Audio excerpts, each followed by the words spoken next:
ആറന്മുളയ്ക്ക് നമ്മൾ ഈ തൃക്കാക്കര വാമനമൂർത്തി ക്ഷേത്രം അവിടുത്തെ ഓണം ഐതിഹ്യം അവിടെ ഓണവുമായിട്ട് വളരെ കണക്ട് ചെയ്തിരിക്കുന്ന ഒരുപാട് കാര്യങ്ങളുണ്ടെന്ന് പറയുന്ന പോലെ തന്നെയാണ് ആറന്മുള ക്ഷേത്രവും ഓണവുമായിട്ടൊക്കെ ഐതിഹ്യപരമായി കൂടി ഒരുപാട് പ്രത്യേകതകളുണ്ട്. അപ്പം അതുകൊണ്ട് തിരുവോണ സദ്യക്കുള്ള വിഭവങ്ങളൊക്കെ ആയിട്ട് ആറന്മുള പാർത്ഥസാരഥി ക്ഷേത്രത്തിലേക്ക് തിരുവോണത്തോണി എത്തിയിട്ടുണ്ട്. വഞ്ചിപ്പാട്ടും സ്തുതിഗീതങ്ങളും ഒക്കെ ആയിട്ട് പള്ളിയോടങ്ങളുടെ അകമ്പടിയോടുകൂടിയാണ് തിരുവാറന്മുളയപ്പനുള്ള ഓണക്കാഴ്ചകളുമായി തിരുവോണത്തോണി എത്തിയത്. ഓണദിനത്തിൽ പുലർച്ചെ മുതൽ തന്നെ ഒരുപാട് ഭക്തർ ക്ഷേത്രത്തിലേക്ക് എത്തുന്നുണ്ട്. ശ്രീരാജ് നമുക്കിപ്പോൾ പത്തനംതിട്ടയിൽ നിന്ന് ചേരുന്നുണ്ട് തത്സമയം. Sreeraj, good morning, happy Onam.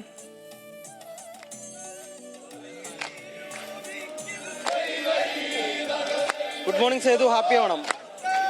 അവിടെ എനിക്ക് അറിയാം, അവിടെ കാര്യങ്ങളൊക്കെ തുടങ്ങിയിട്ടുണ്ടല്ലേ, ആചാരങ്ങളൊക്കെ തുടങ്ങിയിട്ടുണ്ടല്ലേ?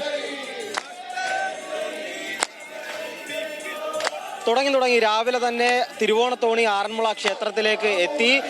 ആറന്മുളക്കാരെ സംബന്ധിച്ച്, ആറന്മുളയിലെ ഭക്തരെ സംബന്ധിച്ച് അവരുടെ ഓണത്തിന്റെ ഏറ്റവും പ്രധാനപ്പെട്ട ദിവസം ഈ തിരുവോണ ദിവസമാണ്. നമുക്കെല്ലാം തിരുവോണ ദിവസം ഓണവുമായി ബന്ധപ്പെട്ടുള്ള വിശ്വാസമാണെങ്കിൽ ആറന്മുളയിലെ ഭക്തർക്ക് ഏറ്റവും പ്രധാനം ഈ തിരുവോണത്തോണി ഇവിടെ എത്തുന്ന ദിവസവുമായി ബന്ധപ്പെട്ടാണ്. വള്ളപ്പാട്ടൊക്കെ അതിന്റെ ഏറ്റവും പ്രധാനപ്പെട്ട ഒരു ഭാഗമാണ് എന്ന് തന്നെ പറയേണ്ടി വരും.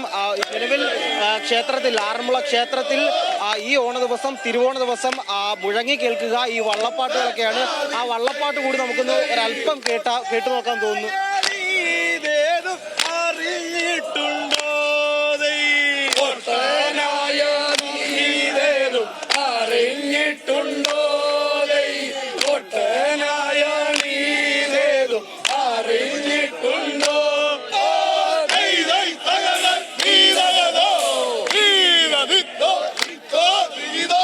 സേതു, ഇതാണ് ആറന്മുള അമ്പലത്തെ സംബന്ധിച്ച്, അല്ലെങ്കിൽ ആറന്മുളയിലെ ഭക്തരെ സംബന്ധിച്ച് ഏറ്റവും പ്രധാനപ്പെട്ട ഒരു ദിവസം എന്ന് ഞാൻ നേരത്തെ സൂചിപ്പിച്ചത്. ഈ ആറന്മുള അമ്പലവുമായി ബന്ധപ്പെട്ട വിശ്വാസവും അതിൻ്റെ എല്ലാം ഐതിഹ്യവും ഈ ഓണക്കാലവുമായി ബന്ധപ്പെട്ട് ഏറ്റവും അടുത്ത് കിടക്കുന്നു എന്നുള്ളതാണ്. രാവിലെ മുതൽ തന്നെ നമ്മളിവിടെ എത്തിയപ്പോൾ ഒരു 5:30 മണി സമയമായിട്ടുണ്ടാകും. ആ സമയത്തെല്ലാം ക്ഷേത്രത്തിൽ നിറയെ ഭക്തരായിരുന്നു ഉള്ളത്. അവർക്ക് ഏറ്റവും പ്രധാനപ്പെട്ട ദിവസം ഇന്ന് രാവിലെ ആറന്മുള അമ്പലത്തിൽ എത്തുക എന്നുള്ളത് തന്നെയാണ്. അബിൻ വർക്കി MLA അടക്കമുള്ള ആളുകൾ ഇവിടേക്ക് എത്തിയിട്ടുണ്ട്, ആറന്മുള ക്ഷേത്രത്തിൽ എത്തിയിട്ടുണ്ട്.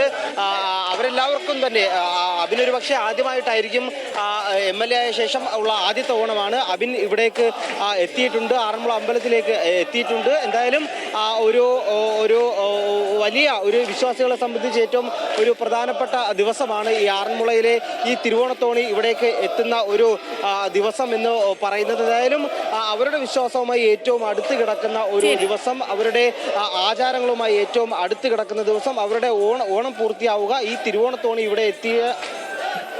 ഓക്കെ ശ്രീരാജ്.